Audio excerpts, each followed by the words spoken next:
Salut les potos, on se retrouve aujourd'hui pour la revue de l'épisode 5 de Kaiju numéro 8.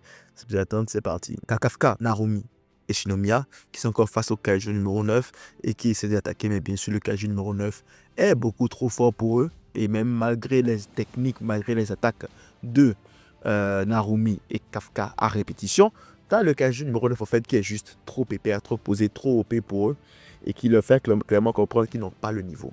Qu'il a fini de faire ce qu'il a à faire. Puis là, le Kaiju numéro 9, justement, se tire. Il se tire totalement. Il taille la route totalement. En plus, le mec, il est culotté quand même. Hein. Il est culotté parce que non seulement il se taille la route, mais la dernière chose qu'il voit de ce Kaiju, en fait, c'est lui avec la face du défunt directeur Shinomiya. Oh, l'enculé. Il a osé. Il a osé. Donc, non seulement tu finis de tuer le mec, mais tu les nargues en plus avec sa face. Ah, mais c'est méchant. Il est con. Il est sadique, ce mec. Il est sadique. Mais après, c'est ça qui fait un bon méchant. Hein. Un méchant traditionnel, c'est quoi? T'as tellement envie que les héros le pulvérisent de la plus terrible des manières. En fait, c'est ça que tu mesures, en fait, un bon méchant traditionnel. Traditionnel. Parce qu'il y a des méchants aussi qui sont quand même un peu là, qui sont quand même un peu plus manipulateurs, un peu plus profonds. Mais un méchant traditionnel, c'est que tu pries. Mais tu pries de toutes tes forces que lorsque les héros l'attrapent, ils le démolissent de la plus mauvaise des façons.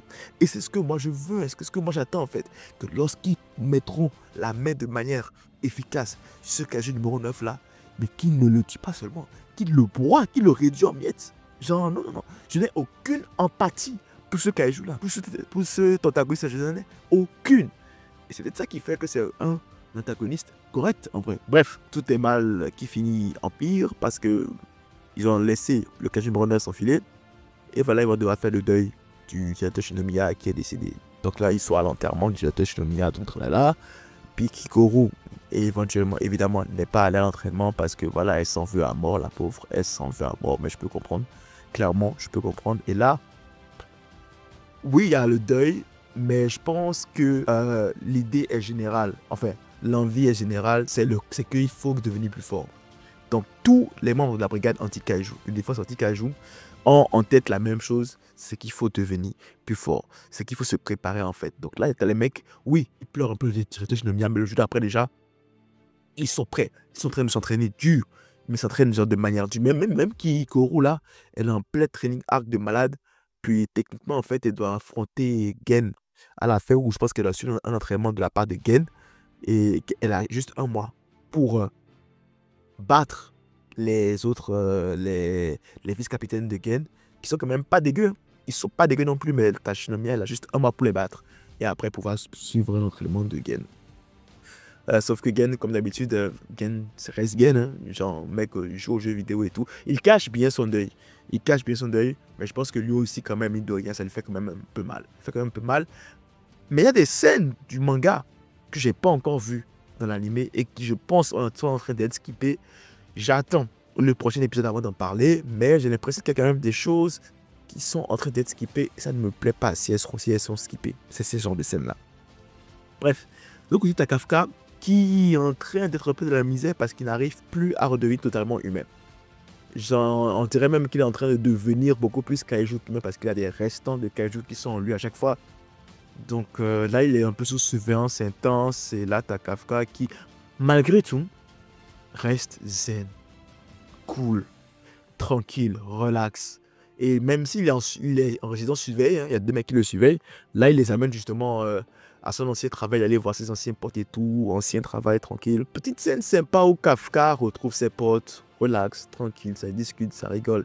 Et quand j'ai vu ça, j'avais un sourire aux lèvres et je pensais un peu dans ma tête que avant d'être le Kaiju numéro 8, avant d'être ce mec badass là en fait, Kafka est un humain chill, un humain sympa. Et ça m'a fait aussi penser à ce truc intéressant qui se passe maintenant dans la sphère des animés, c'est qu'il y a un changement au niveau du personnage principal maintenant. Avant, le personnage principal était de base badass, incroyablement fort, puis petit à petit, en fait, on découvrait son côté humain et tout. Quand je passe à ça, je passe à Goku, Ken le survivant, et puis j'en passe. Et maintenant, les protagonistes, en fait, à la base, ce sont des humains gentils, puis c'est leur côté badass qu'on apprend à découvrir au fil du temps. Tu vois, et ça, c'est vraiment sympa. Alors, oui, c'est vrai que ce genre de rôle-là, des anciens temps me manque, Mais c'est pas pour me déplaire non plus les héros maintenant. Hein. Il montre quand même que pour être un héros, pas forcément être une montagne de muscles sans pitié, quoi, tu vois. Tu peux être gentil, tu peux être sympa, mais tu peux être en même temps aussi quelqu'un de très très fort psychologiquement et physiquement aussi pour pouvoir sauver les autres aussi. Donc, ce n'est pas en fait cette représentation du héros comme quoi en fait la force n'est pas forcément physique, mais aussi mentale, mais aussi dans l'âme et dans les sentiments. Donc, c'est quand même sympa. Allez, bon, on finit avec cette minute de deep pensée par rapport au protagoniste. Puis on arrive aux parties que moi j'ai adoré de l'épisode. Et franchement, la discussion entre Kafka et puis Narumi. Cette discussion-là entre bro d'une certaine manière où Narumi lui dit clairement que si ça n'en tenait qu'à lui, Kafka n'aurait même pas fait partie en fait de la brigade anti-Kaiju. Que même il allait le buter lui-même. Sauf que il reconnaît que Kafka est fort. Kafka est un atout de taille contre le Kaiju numéro 9 et il a un compte à régler avec le Kaiju numéro 9. Ça veut dire que Gen Narumi est prêt à mettre son orgueil de côté. C'est à ce point en fait qu'il veut en finir avec le Kaiju numéro 9. C'est à ce point en fait que le Kaiju numéro 9 a fait mal à la brigade anti-Kaiju. Au point où Gen Narumi, ce garçon-là qui s'en fout de tout, qui a un ego surdimensionné, est prêt à le mettre de côté pour pouvoir s'allier avec Kafka. Non, même pas.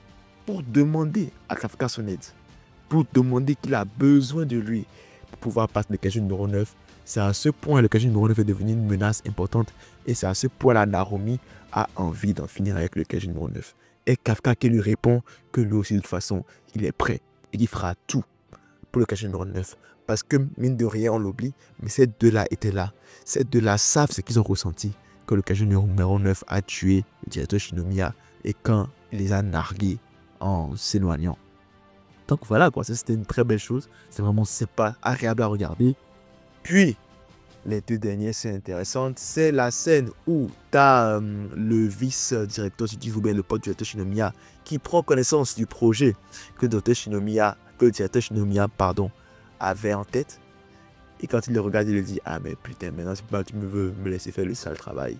Alors, ceux qui regardent juste l'anime sont peut-être sceptiques, mais ceux qui lisent le manga, je pense qu'on commence à être hypé là. On commence à être hypé petit à petit parce qu'on sait ce qui va se passer. On sait ce qui est là, on sait ce qui est dans ce tube-là, en fait, on sait. Puis même comme si ça ne suffisait pas, à la fin de l'épisode, on est tous hypés quand Oshina arrive devant un tube et il dit, ça fait un moment, Kaiju numéro 10. Oh, ceux qui n'ont pas regardé l'anime, je pense que faut commencer par vous douter. Ceux qui n'ont pas lu le manga, pardon. Je pense que vous savez. Commencez pas à vous douter un peu de ce qui se mijote là. De ce qui se mijote là. Et pour ceux qui ont lu le manga, vous ne pouvez qu'être aussi excité que moi. Parce que là, les choses sérieuses vont commencer. Les choses sérieuses vont commencer là. Aïe, aïe, aïe, aïe, aïe. Genre, les 2 prochains épisodes là, j'ai hâte de les voir. J'ai vraiment hâte de les voir. Ça commence là. Ça commence à être bon. Ça commence à être très très très bon. Donc voilà, c'était un épisode sympa. L'après du décès du grand directeur Shinomiya. Donc voilà, j'ai bien aimé qu'on n'ait pas trop traîné sur les scènes de deuil, d'enterrement, tout ça. Direct, straight business. D'ailleurs, même de manga, c'était comme ça. Hein, genre, ok, c'est bon, il est mort, ok, on est triste, mais bon. Il y a un truc qui nous attend quand même là, donc c'est le moment de se préparer, quoi, tu vois. Et j'ai bien aimé qu'ils n'ont pas traîné sur ça, puis voilà, quoi. Épisode très, très sympa, très, très, très beau comme d'habitude. Et dans la fin de hype pour les événements à venir. Parce que tu te dis, mais il y a beaucoup de choses en suspens là. Autant tu n'as pas regardé l'anime ou autant que tu l'as regardé, tu es hype. Même si c'est d'une façon différente. Parce que tu es hype. Les autres, ceux qui n'ont pas lu le manga sont hypés par la curiosité.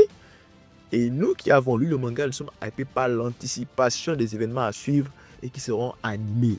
Ah là là, ça va être bien. Ça va être vraiment, vraiment bien. Voilà tout ce que j'avais à dire pour cette revue de l'épisode 5. Ouais, 5 de Kaiju numéro 8. Si tu ne la revisite pas, à liker, comme ça fait toujours plaisir. Si tu n'es pas encore abonné, abonne-toi, c'est encore plus plaisir.